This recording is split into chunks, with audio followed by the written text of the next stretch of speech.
Brazil में एक हंगामेदार राष्ट्रपति चुनाव था, लेकिन प्रत्याशियों में एक बात समान थी, चीनी कम्युनिस्ट पार्टी का भय और घृणा।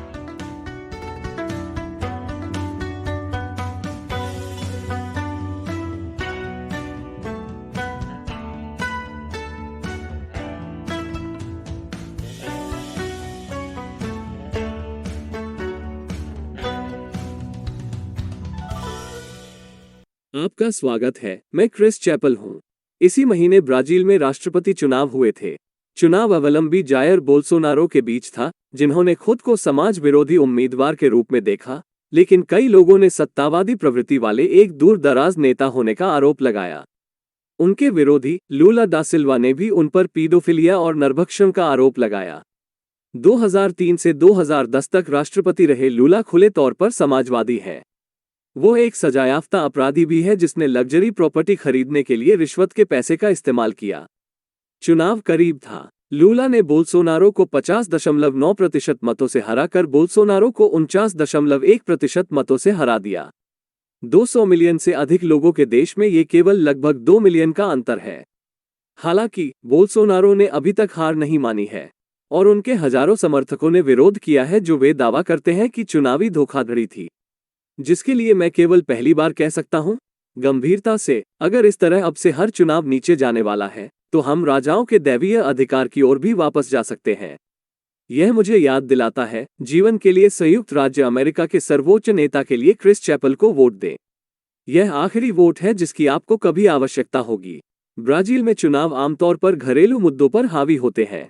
वास्तव में दूसरे कार्यकाल के लिए अपने अभियान के वादों में बोल्सोनारो ने विदेशी संबंधों के लिए एक पैराग्राफ भी समर्पित नहीं किया। ब्राजील के एक पत्रकार के अनुसार अब यह स्पष्ट है कि चीन ने घरेलू राजनीतिक बहस में प्रवेश किया। यह महत्वपूर्ण है क्योंकि ब्राजील दक्षिण अमेरिका का सबसे बड़ा और सबसे अमीर देश है। ब्राजील चीनी कम्युनिस्ट पार्टी को किस तरह देखता है और उसके साथ कैसा बर्ताव करता है, इसका असर पूरे महाद्वीप पर पड़ता है। ब्राजील बहुत प्रभावशाली है। यहाँ दक्षिण अमेरिका कैसा दिखेगा यदि ब्राजीलियाई मोम का आविष्कार नहीं किया गया था। लेकिन ब्राजील की अर्थव्यवस्था विऔद्योगीकरण के एक गंभीर चक्र से पीड़ित है और घरेलू उत्पादन को प्रतिस्थापित करने वाले सस्ते माल भेजने के लिए चीन को बहुत दोष मिल रहा है। स्थानीय व्यवसायी चीनी उत्पादों के लिए कुछ टैरिफ और नियामक बाधाओं के बारे में शिकायत करते हैं, विशेष रूप से देश में अली एक्सप्रेस जैसे ई कॉमर्स प्लेटफॉर्म के उद्भव के साथ। अमेज़न वास्तव में ब्राजील में उतना लोकप्रिय नहीं है, जिसे नुकसान उठाना पड़ा है क्योंकि ब्राजील सचमुच अमेज़न का घर है। 2021 में ब्राजील दुनिया में चीनी निवेश का प्रमुख ठिकाना रहा। और अगर आप शो देख रहे हैं तो आप जानते हैं कि चीनी निवेश अंत में स्थानीय लोगों को लाभ नहीं पहुंचाता है। टैको बेल में चीनी निवेश डॉलर के मेनू की तरह है। आप सभी पहली बार में उत्साहित हैं और यह एक चोरी जैसा लगता है, लेकिन आप हमेशा इसका पछतावा करते हैं। तो उम्मीदवारों ने चीन के बारे में कैसे बात की और उनकी हरकतें उनकी बयानबाजी से कैसे मेल खाती हैं? इस त्वरित व्यावसायिक विराम के बाद मैं आपको और अधिक बताऊंगा, जब तक कि हम फिर से विमुद्रीकरण न कर दें। वापसी पर स्वागत है। चीन ने इस साल ब्राजील के राष्ट्रपति चुनाव में असामान्य रूप से बड़ी भूमिका निभाई क्योंकि चीन दशकों से ब्राजील में बड़ी भूमिका निभा रहा है। नंबर 3 के उम्मीदवार सिरो गोम्स को लें। भले ही वो ब्राजीलियाई वामपंथी प्रमुख व्यक्ति है, लेकिन वे चीनी प्रभाव पर सबसे पहले हमला करने वालों में से एक थे। एक अभियान कार्यक्रम में उन्होंने कहा कि उन्हें लगता है कि चीन ब्राजील को लाइन में रखने के लिए वेनेजुएला को एक सैन्य प्रॉक्सी के रूप में उपयोग कर रहा है।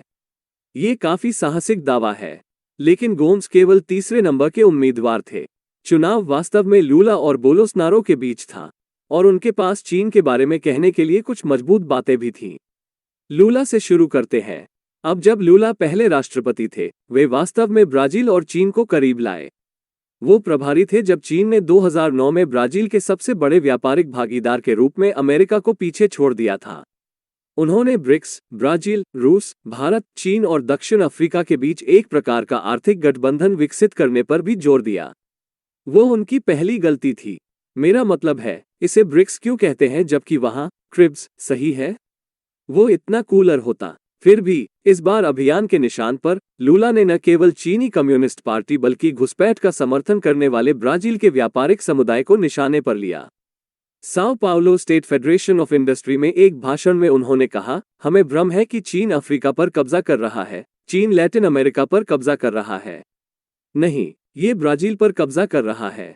ये ब्राजील पर हावी है। उन्होंने अपने पूर्व उपराष्ट्रपति की प्रशंसा करने के लिए भी समय लिया, उन्हें एकमात्र व्यवसायी के रूप में वर्णित किया जिन्होंने कहा कि मैं चीन से नहीं डरता। लूला ने मूल रूप से ब्राजील में हो रहे विऔद्योगीकरण के लिए बीजिंग को जिम्मेदार ठहराया। उन्होंने अपनी नीतिगत कमियों के लिए दूसरे देश को जिम्मेदार ठहराया। ये दिल को छू लेने वाला है कि आप कहीं भी जाएं, राष्ट्रपति एक जैसे ही होते हैं। लेकिन लूला ने निश्चित रूप से चीन पर मिश्रित संदेश दिया है। उन्होंने किसानों से कहा कि यदि वे चुने जाते हैं तो वे 6 महीने में चीन के साथ संबंध बहाल करेंगे, क्योंकि चीन ब्राजील की बहुत सारी उपज, अनाज और मांस का आयात करता है। क्योंकि जहां लूला अब चीन पर सख्त बात कर रहे हैं, वहीं बोल्सोनारो ने अपने पिछले राष्ट्रपति अभियान के दौरान ऐसा किया था। बोल्सोनारो चीन पर एक कठिन प्रवचन के साथ चुने जाने वाले पहले ब्राजीलियाई राष्ट्रपति थे, जो अक्सर राष्ट्रीय सुरक्षा और आर्थिक संप्रभुता के लिए खतरे के रूप में ब्राजील में चीनी निवेश की आलोचना करते थे।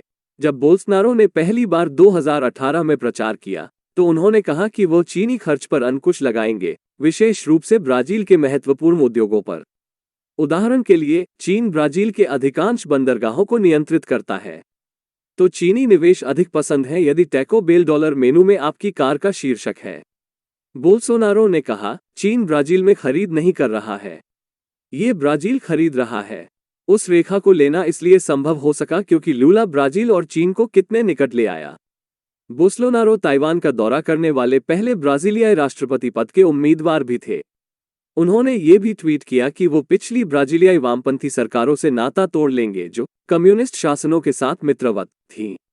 राष्ट्रपति के रूप में अपने समय के दौरान बोल्सोनारो, उनके सहयोगियों और यहां तक उनके एक बेटे ने अक्सर बीजिंग का जिक्र किया और अंततः तत्कालीन चीनी राजदूत यान वानमिंग के साथ लड़ाई भी की और बोल्सोनारो के समर्थकों ने हाल के चुनाव के दौरान चीन पर सख्त बयानबाजी की। सोचते हैं कि सीसीपी खराब है। हाँ, बोल्सोनारो एक पीडोफाइल नरभक्षी हो सकता है, लेकिन कम से कम वह सीसीपी के खिलाफ है।